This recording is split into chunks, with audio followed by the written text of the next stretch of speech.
Magandang araw mga kaalaman na hinog. Sa panahon ngayon, sino ba sa atin ang hindi nakakaranas ng pananakit ng tuhod, lalo na pagdating ng gabi o pagkatapos ng mahabang araw ng trabaho? Ang mga magulang natin na may edad na, ang mga atletang nasugatan, at maging ang mga ordinaryong empleyadong nakatayo buong araw, lahat sila may isang common na reklamo, ang kirot sa mga tuhod. Alam nyo ba na mayroong isang napakamura at karaniwang pagkain dito sa Pilipinas na maaaring maging solusyon sa problemang ito? Oo mga kaibigan, ang tinutukoy ko ay ang paa ng manok, yung madalas nating tinatapon o binabaliwala sa palengke. Ayon sa aking pag-aaral, ang paa ng manok ay puno ng collagen, chondroitin at glucosamine, ang tatlong sangkap na hinahanap natin sa mamahaling supplements para sa ating mga kasuusuan. Kaya sa video na ito, ibabahagi ko sa inyo ang 10 benepisyo ng paa ng manok para sa ating mga tuhod. Pang-una sa ating listahan, nakakabawas ng pananakit sa tuhod o osteoarthritis pain relief. Ang pangunahing benepisyo po sa paa ng manok ay ang kakayahan nitong bawasan ang pananakit ng tuhod, lalo na sa mga may osteoarthritis. Ayon sa isang clinical trial na inilathala sa Cochrane Library, ang mga pasyenteng may knee osteoarthritis na kumain ng produktong gawa sa paa ng manok ay nagpakita ng makabuluhang pagbaba ng kanilang sakit. Paano ito nangyayari? Ang collagen na matatagpuan sa paa ng manok ay nakakatulong na pasiglahin ang tissue regeneration upang mabawasan ang sintomas ng osteoarthritis, ang klase ng arthritis na dahan-dahang sumisira sa cartilage ng ating mga kasukasuan. Ang cartilage ang nagsisilbing unan sa pagitan ng ating mga buto, at kapag ito ay nasira, ang mga buto ay nagkikiskisan na nagdudulot ng matinding sakit. Ang payo ko, kung ikaw o ang iyong magulang ay nakakaranas ng pananakit ng tuhod, subukang isama ang paa ng manok sa inyong pagkain. Maaaring gawing sabaw o kaya'y adobo at obserbahan ang pagbabago sa loob ng ilang linggo. Pangalawa sa ating listahan, nakapagpapababa ng inflammation o pamamaga. Ang pamamaga o inflammation ang pangunahing sanhi ng pananakit ng ating mga tuhod. Magandang balita, ang paa ng manok ay may natural na anti-inflammatory properties. Sa isang pag-aaral na ginawa sa South Korea, sinubukan ang epekto ng chicken feet extract sa mga daga na may osteoarthritis. Ang resulta? Ang mga binigyan ng chicken feet extract ay nagpakita ng makabuluhang pagbaba ng inflammatory responses sa kanilang mga tuhod. Ayon sa pag-aaral, ang kombinasyon ng chicken feet at herbal medicines ay pumigil sa pagtaas ng inflammatory cytokines tulad ng IL-6 at TNF-alpha, mga chemical sa katawan na nagdudulot ng pamamaga. Ang payo ko, sa halip na umasa agad sa mga pain relievers na maaring makasama sa atay at bato, subukan munang kumain ng masusustansyang pagkain tulad ng paa ng manok na natural na panlaban sa pamamaga. Pangatlo sa ating listahan, pinapalakas ang cartilage ng tuhod. Ang cartilage ay ang tisyong bumabalot sa dulo ng ating mga buto sa kasusuan. Kapag ito ay humina o nasira, nagkakaroon tayo ng bone-on-bone friction na sobrang sakit. Ang paa ng manok ay mayaman sa chondroitin at glucosamine, dalawang sangkap na kilala sa pagpapalakas at pagpapalaki ng cartilage. Sa katunayan, ang mga sangkap na ito ang pangunahing nilalaman ng mga mamahaling joint supplements na nabibili sa butika. Sa isang Korean study, ipinakita na ang chicken feet extract ay pumigil sa pagkasira ng cartilage na dulot ng MIA o monosodium iodoacetate injection sa mga eksperimental na hayop. Nakita sa ilalim ng mikroskopyo na ang cartilage ng mga binigyan ng chicken feet ay mas makapal at mas malusog kumpara sa hindi binigyan. Ang payo ko, sa halip na gumastos ng libo-libo sa mga branded supplements, bakit hindi subukan ang natural at murang source ng chondroitin at glucosamine na nasa paa ng manok? Pang-apat sa ating listahan, mayaman sa collagen na kailangan ng kaswasuan. Alam nyo bang ang isang serving ng paa ng manok, mga 70 grams o 2 piraso, ay naglalaman ng 14 grams ng protina at ang 70% nito ay collagen.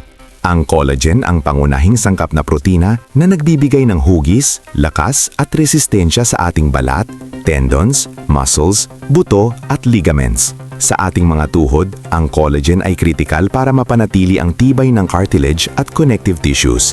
Ayon sa mga eksperto, ang collagen ay nakakatulong na protektahan ang cartilage at mapabagal ang pagkasira nito dulot ng pagtanda at paulit-ulit na paggamit. Ang payo ko, regular na isama ang paa ng manok sa inyong diet, lalo na kung kayo ay nasa edad 40 pataas, kung saan natural na bumababa ang produksyon ng collagen ng ating katawan. Panglima sa ating listahan, nakakatulong sa pagpapalakas ng buto o bone density. Hindi lang tuhod ang nakikinabang sa paa ng manok, pati na ang ating mga buto. Ang paa ng manok ay mayaman sa calcium at phosphorus, dalawang mineral na mahalaga para sa bone density.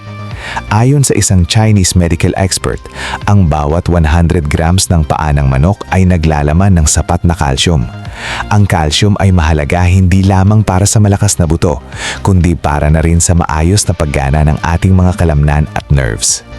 Para sa mga babaeng postmenopausal na mas mataas ang risk ng osteoporosis, ang pagkain ng calcium-rich foods tulad ng paa ng manok ay maaaring makatulong na maiwasan ang mabilis na paghina ng buto.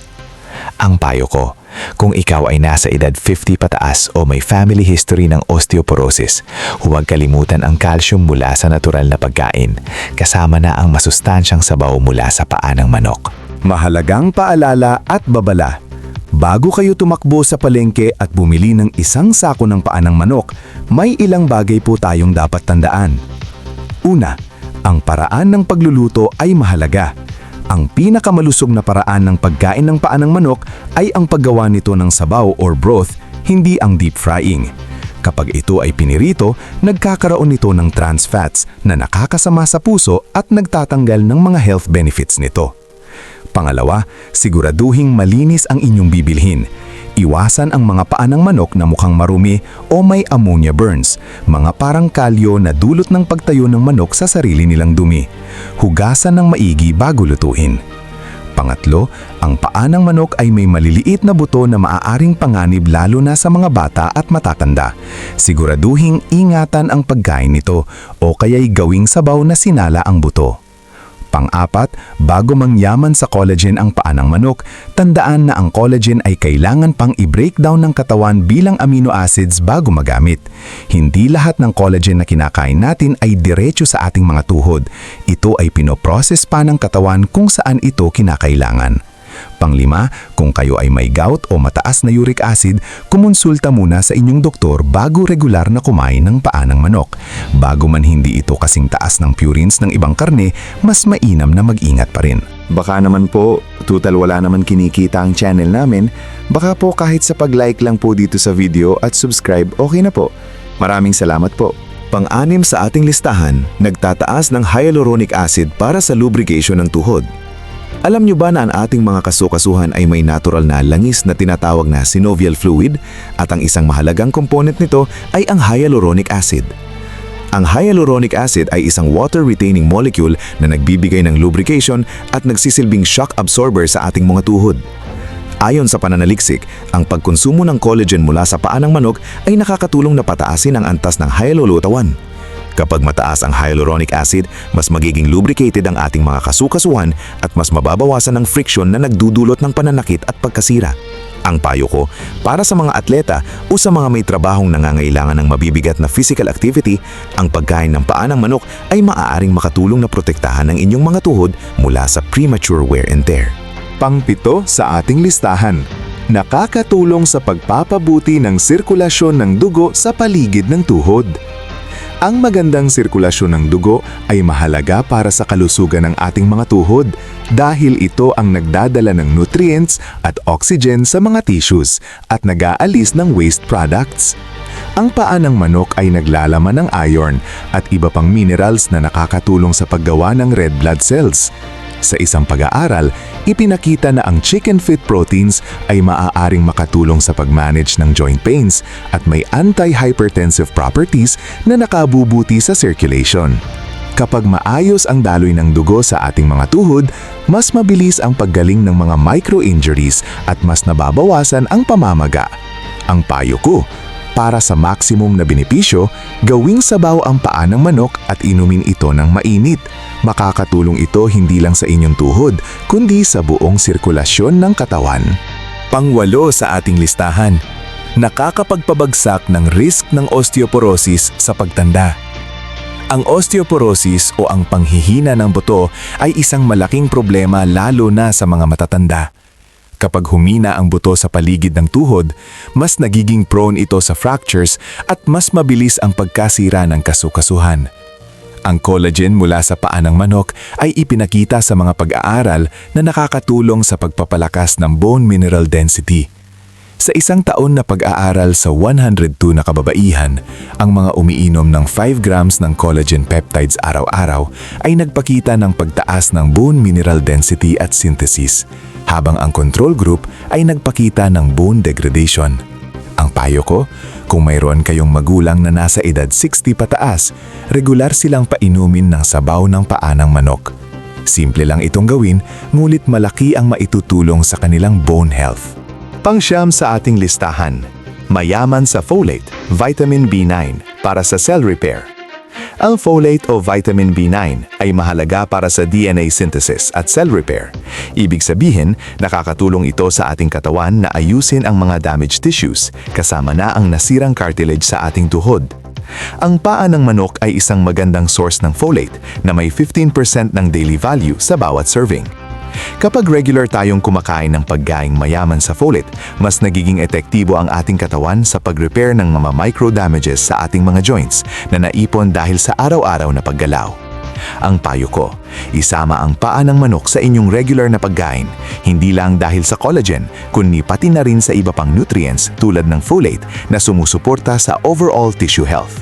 At ang pang-10 sa ating listahan, murang alternatibo kaysa sa mamamahaling mga joint supplements. Ang pinakamagandang balita sa lahat, ang paa ng manok ay napakamura kumpara sa mga branded joint supplements. Sa palengke, ang 1 kilo ng paa ng manok ay nasa 80 hanggang 120 pesos lamang. Ikumpara mo iyan sa mga glucosamine at chondroitin supplements na umaabot ng libo-libo bawat buwan. Sa isang pag-aaral, ang mga pasyenteng may knee osteoarthritis ay binigyan ng 100 grams ng chicken feet araw-araw sa loob ng 8 weeks at nagpakita ito ng magandang resulta sa kanilang kondisyon. Ibig sabihin, ang regular at tamang dami ng pagkonsumo ng paa ng manok ay maaaring maging effective at affordable na alternative sa mga synthetic supplements. Ang payo ko, sa susunod na mamalengkeheo, huwag nang baliwalalin ang paa ng manok. Bilhin ito, linisin ng maayos at gawing masarap na ulam o sabaw. Mga kaalaman na hinog, ang paa ng manok ay isang halimbawa ng pagkain na madalas nating binabaliwala, ngunit puno pala ng biyaya para sa ating kalusugan, lalo na sa ating mga tuhod.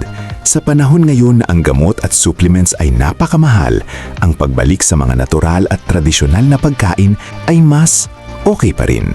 Laging kumonsulta sa inyong doktor bago magbago ng dieta, lalo na kung kayo ay may iniinom na maintenance medications.